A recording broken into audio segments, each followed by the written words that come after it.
The first time I saw it, I thought it was a mistake.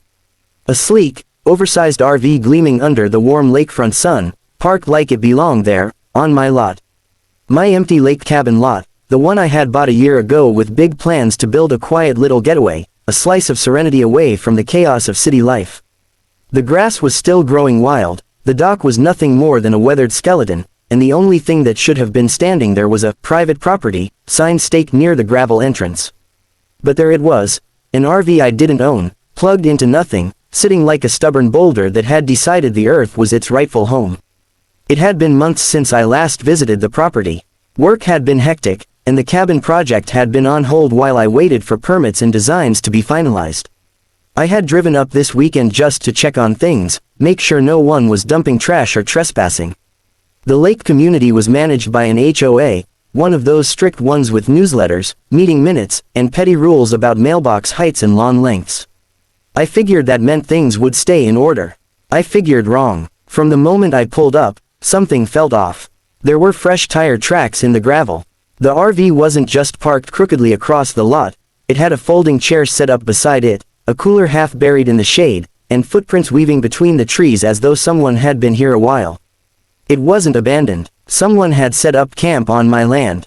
And that someone wasn't me. I checked the windows for any sign of life, curtains drawn, a faint hum of a generator echoing from somewhere behind it. I didn't want to trespass on my own property, but I also didn't want to start banging on the door like a lunatic. That's when I saw it. A laminated HOA parking permit taped to the inside of the windshield, like this thing had been sanctioned by the powers that be.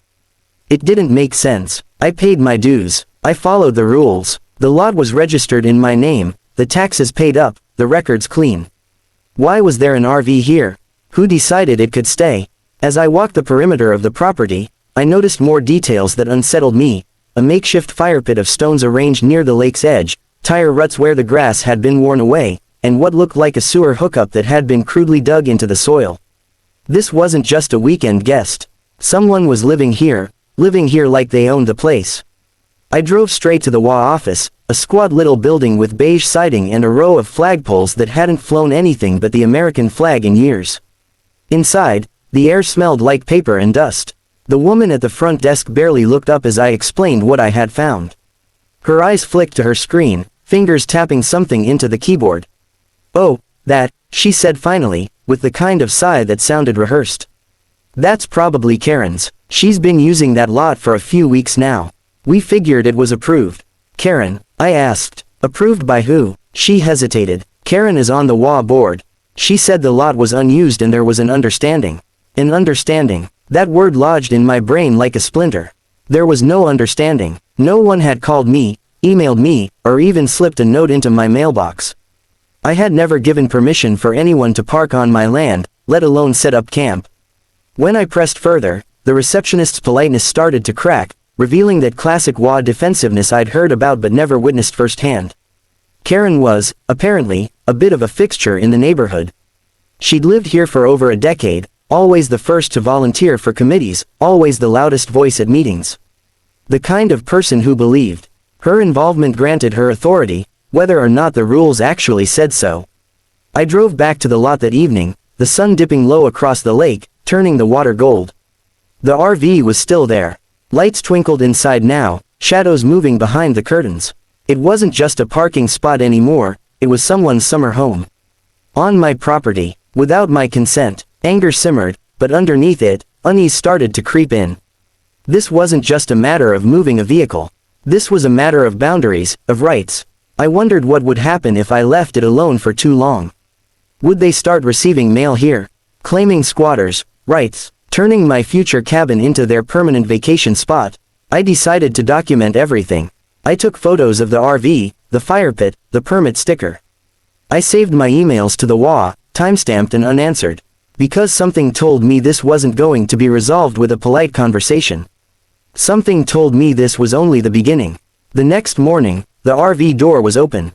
A pair of lawn ornaments, a flamingo and a gnome, had appeared near the gravel path. It was like they were marking their territory more boldly with each passing hour. I hadn't seen Karen yet, but her presence was everywhere, loud in its silence. I knew I needed to confront her. But I also knew enough about HOA politics to understand that going in blind would only backfire. People like her thrived on being challenged unprepared. They twisted rules, leaned on connections, and wielded influence like a weapon. So I decided to wait, to gather my evidence, to make my case airtight. But as I drove away that day, one thing became painfully clear: Karen had no intention of leaving that lot on her own. In the HOA, they weren't going to help me, not willingly, anyway. The battle over my lake cabin lot had just begun. The days following my discovery of the RV were filled with an uneasy mix of frustration and calculation. I had expected resistance, maybe even some passive-aggressive pushback from the HOA, but I had not anticipated the sheer audacity that would follow. By the time I returned to the lake property the next weekend, the situation had escalated. The RV wasn't just parked anymore, it had become a fixture. A patio mat now stretched from the doorway, a pair of Adirondack chairs faced the water, and a portable grill stood near the edge of the dock, its ashes scattered by the wind. I scanned the perimeter and noticed something that made my stomach tighten. A small, weatherproof storage container had been dragged onto the lot, tucked under the shade of a birch tree. It wasn't mine. Nothing about this was mine, except the deed to the land it sat on. It was as if Karen had decided that ownership didn't matter, only presence. She was here, and in her mind, that meant it was hers to use. When I confronted the HOA again, they were even more evasive than before. Emails went unanswered, voicemails unreturned. The office staff insisted that Karen was acting within community guidelines, and that temporary use of vacant lots had been approved in the past. Yet, no one could produce a single document, a single signed agreement that allowed this. I began to suspect that Karen wasn't just bending the rules, she was rewriting them in real time, and the board was either complicit or too intimidated to intervene. I decided to gather more evidence. I researched the HOA bylaws, digging through their clauses on property usage, temporary occupancy, and vehicle storage. What I found was clear: no resident, board member or not, had the right to occupy another member's property without explicit, written consent. There were no provisions for temporary use. There were no exceptions for board members. Everything Karen was doing was in violation of the rules she claimed to uphold. But Karen was not someone who played fair. Word spread quickly that she had begun telling neighbors the lot was abandoned, and that she had stepped in to maintain it. Some believed her, others didn't care, as long as the grass was cut and the property wasn't an eyesore. I started to feel the pressure of the narrative turning against me, not because I was wrong, but because I wasn't present enough to defend my side. Each visit to the lot revealed new signs of entitlement. One afternoon, I arrived to find a string of solar lights staked along the gravel path, marking a driveway that had never existed. Another time, a plastic storage shed appeared, its foundation dug slightly into the soil. The more I documented, the more I realized that Karen wasn't camping, she was establishing residency. I began to worry about legal complications. The term, adverse possession, crept into my research late one night, a concept I had always dismissed as something that only happened in old, cautionary tales. But here it was, staring me in the face. If someone occupies your property long enough, openly and without your consent, they can eventually claim rights to it. It wasn't automatic, and the laws were strict, but it planted a seed of urgency in my mind. Karen knew exactly what she was doing, and if I didn't act, I could lose more than just peace of mind. Attempts to speak directly with her were always thwarted. She was never home when I stopped by, though her lawn chairs and decorative flags told a different story. When I left notes on the RV door, they vanished without response. When I sent certified letters to her registered address, they were returned unopened. It was as if she was building a wall of plausible deniability while quietly digging her roots deeper into my soil. Neighbors started to whisper. Some sympathized, offering half-hearted apologies for the HOA's inaction. Others avoided eye contact entirely, unwilling to get involved.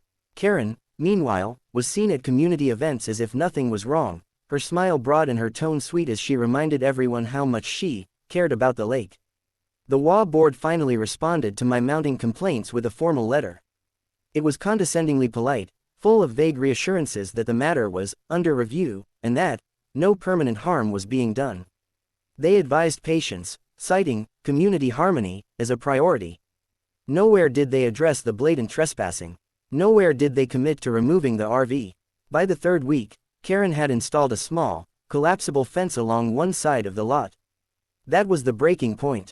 It was no longer just an RV park where it didn't belong, it was a full-blown encroachment. My property, my plans, my investment, they were being erased one lawn ornament at a time. I knew I needed to escalate. Documentation was no longer enough. I began consulting with a property attorney, gathering my evidence into a formal complaint. Every timestamped photo, every email, every unanswered letter would become part of the case. If the law wouldn't act, then the law would have to. But as I prepared my legal approach, I couldn't shake the feeling that Karen anticipated this. Her silence wasn't ignorance, it was strategy. The longer she stayed, the more normal her presence would seem. The more resistance I faced from the law, the clearer it became that this wasn't just about a parking dispute, it was about power, control, and the invisible lines of influence Karen had drawn through the neighborhood. The next visit, I found something new waiting for me. A sign, a bright, cheerful sign staked into the ground, "Welcome to our lake retreat." Not mine, hers, bold, smiling, and placed right where the cabin's foundation was meant to go. That was the moment I knew this wouldn't end quietly. Karen wasn't going to leave because I asked, or because I showed her paperwork. She was going to have to be forced out, and she was ready to make that fight as miserable as possible. The stage was set, and the real battle was about to begin. By the time the third month rolled around, the situation had evolved from an inconvenience into an all-out standoff. What had started as an unsanctioned RV on my empty lake cabin lot had now taken the shape of an entrenched, defiant settlement. Karen had expanded her footprint. A small deck platform now hugged the side of the RV, lined with potted plants. A pair of wind chimes clinked lazily in the breeze, their sound carrying over the water like a mocking little anthem of possession. My property, my future cabin site, was being dressed up as someone else's retreat, piece by piece. The WA board's silence had turned from irritating to suspicious. Every attempt I made to formally escalate the issue was met with delay tactics. They claimed to be reviewing documentation, awaiting board consensus, or trying to resolve things amicably. Yet each day that passed was another day Karen gained ground. I began to see what she was doing, weaponizing time itself. The longer her occupation appeared normal, the more the neighborhood absorbed it as the status quo. I hired a surveyor to mark the property lines. Bright orange stakes were hammered into the soil, clearly outlining the lot's true boundaries. I photographed each one, cross-referencing with county property records. Karen's RV, her makeshift deck, even the new fence she had installed, all of it was undeniably within my property lines.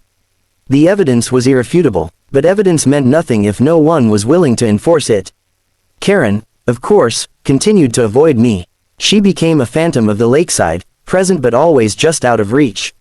Neighbors would mention seeing her in the early mornings, walking her dog near the dock. Others saw her at WA meetings, laughing and gossiping as if she weren't squatting on land that wasn't hers. The audacity was staggering, but what unsettled me more was how unbothered she seemed by my growing pushback. It was as though she believed herself untouchable. The property attorney I had retained began drafting a formal cease and desist notice, backed by the threat of legal action. It was a slow process, one complicated by the HOA's unwillingness to provide direct support. They had begun to argue that because Karen was a board member, her actions might fall under some community improvement initiative, a claim so vague it bordered on absurd. There was no record of such an initiative. No vote, no notice, nothing, yet they clung to the narrative like a shield. Meanwhile, Karen's occupation escalated yet again. One weekend, I arrived to find a delivery truck leaving the lot. In its place stood a small, prefabricated pergola with a picnic table beneath it. She was creating permanence. Each new structure wasn't just an inconvenience, it was a legal landmine. The longer they stood, the more complicated removal would become. It was then that I realized I couldn't rely solely on the HOA's channels. Karen controlled too many of them. I began documenting my story publicly, carefully, methodically, through online community forums and local property owner networks. I didn't name her outright at first. I simply presented the facts, dates, photos, bylaws, property maps. The reaction was immediate and split down the middle. Some residents were shocked, rallying behind me, insisting that the WA had gone too far. Others defended Karen, claiming I was overreacting, or neglecting the lot anyway. But the tide began to shift when I revealed the county property tax receipts, proving my payments were current and my ownership uncontested. That struck a chord. People began asking why their HOA dues were funding a board member's private getaway while a paying owner was being ignored. Karen responded in her own way. Without ever speaking to me directly, she began circulating a narrative that I was planning to sell the lot to an outside developer, that she was protecting the community's character by occupying it temporarily. It was a lie, but one tailored to stoke fear among longtime residents who hated the idea of change. She knew exactly where to strike. The pressure cooker was reaching its limit. My attorney sent the cease and desist. Karen ignored it. We sent a second, this time with notice of impending legal filing.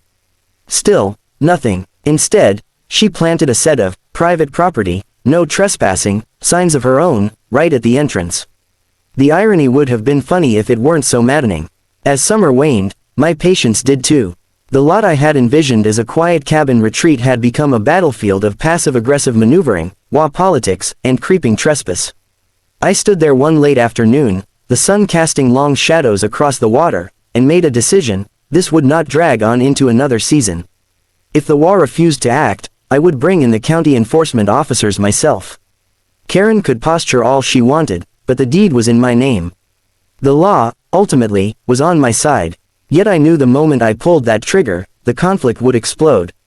Karen wasn't the type to retreat gracefully. She would fight, and she would make it ugly. And the HOA, already entangled in her web of influence, would likely turn that ugliness back on me, painting me as the aggressor. The stage was set, the paperwork was in motion. Karen's lake retreat was about to meet the cold letter of the law. But as I left that evening, a new development caught my eye, something small but telling. A utility flag, bright red, marking where she had apparently requested a temporary water hookup. She wasn't leaving, she was digging in, and that meant the next chapter of this battle wouldn't just be about property lines. It would be about power, and who really held it in this lakefront community.